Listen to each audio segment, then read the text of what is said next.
Kasus pembunuhan Muhammad Rizky Rudiana dan Vina di Cirebon tahun 2016 mengungkap kesaksian Aib di persidangan sebagai orang yang menyaksikan pengejaran kedua korban oleh pelaku. Jurnalis Kompas TV Masni Rahmawati dan juru kamera Andika Pratama mencoba menelusuri dan mengilustrasikan lokasi kesaksian Aib. 8 tahun berlalu, kasus pembunuhan Vina dan juga Eki ini masih meninggalkan banyak tanda tanya. Dari tahun 2016 lalu hingga sekarang, keterangan dari beberapa saksi masih menjadi sorotan. Adapun kesaksian dari Aib dan juga Deden, di mana dia menyebutkan bahwa mengingat jelas bagaimana ciri-ciri dari kendaraan sebagai barang bukti pada malam hari. Lantas, bagaimana keadaan dari TKP Jalan Saladara pada siang dan malam hari? Berikut penelusuran saya. Dua saksi yang jadi sorotan dalam kasus pembunuhan Vina dan Eki adalah Aib dan temannya Deden. Dalam kesaksian mereka dapat melihat jelas ciri-ciri motor dan tanda nomor kendaraan bermotor milik gerombolan geng motor malam itu.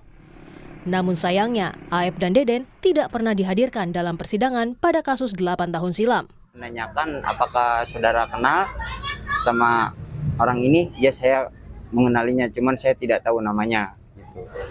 Terus motornya apakah tahu motornya? Saya sebutkan, ya saya tahu motornya apa, Smash gitu saya. Smash warna pink gitu. Oh, si Peggy ini dulu motornya Smash? Iya. Waktu penangkapan itu saudara Peggy itu nggak ada ya. Dalam berkas salinan putusan sidang tahun 2017 lalu, Aib dan Deden bersaksi bahwa dirinya melihat dua orang yang berboncengan motor yakni Vina dan Eki melewati Jalan Saladara. Tepat di depan SMP 11 Cirebon, mereka melihat segerombolan geng motor melempari dan memepet Eki dan Vina di malam hari 27 Agustus 2016, sekitar pukul 22 waktu Indonesia Barat.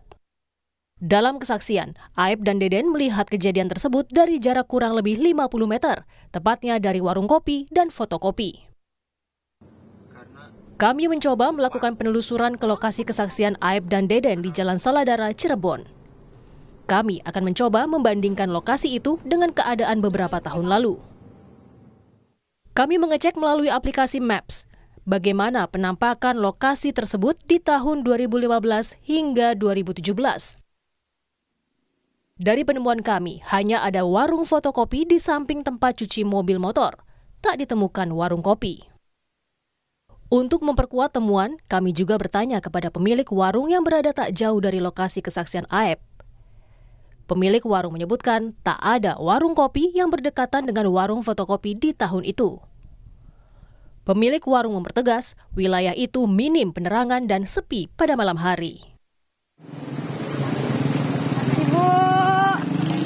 Ibu, saya mau nanya ini kan apa? Dulu kalau itu di sini di depan itu yang ruko itu ada warung fotokopi, terus ada warung kopinya nggak, Bu? Nggak ada. Nggak ada. Khusus fotokopi, jual buku-buku, alat tulis, itu aja. Kalau warung kopi di sini di mana? Paling dekat? Nggak ada. Nggak ada.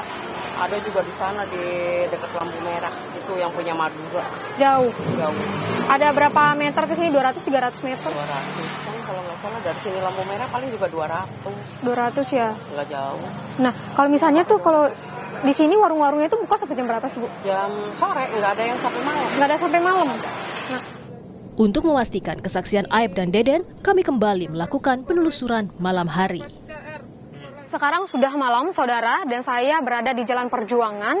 Disinilah di mana dari kesaksian Aib ini menyebutkan bahwa dia melihat secara langsung bagaimana Eki dan juga Vina dipepet oleh segerombolan orang yang nongkrong di arah sana, di belakang di depan SMP 11 Cirebon.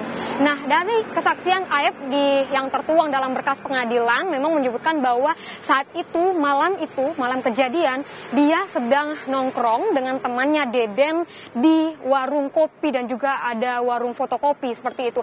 Jika kita melihat kembali ke tahun 2015, ke tahun 2016, bahwa di sebelah kiri saya ini, di ruko yang sekarang ini memang ada warung fotokopi, namun tidak ada warung kopi kalau kami melihatnya. Namun pada kesaksian Aib dalam berkas persidangan menyebutkan bahwa ada warung kopi dan juga ada warung fotokopi. Nah, di sini kami juga akan mengilustrasikan bagaimana Aep dan juga Deden melihat dari Vina dan juga Eki ini dipepet, dilempari oleh segerombolan dari geng motor.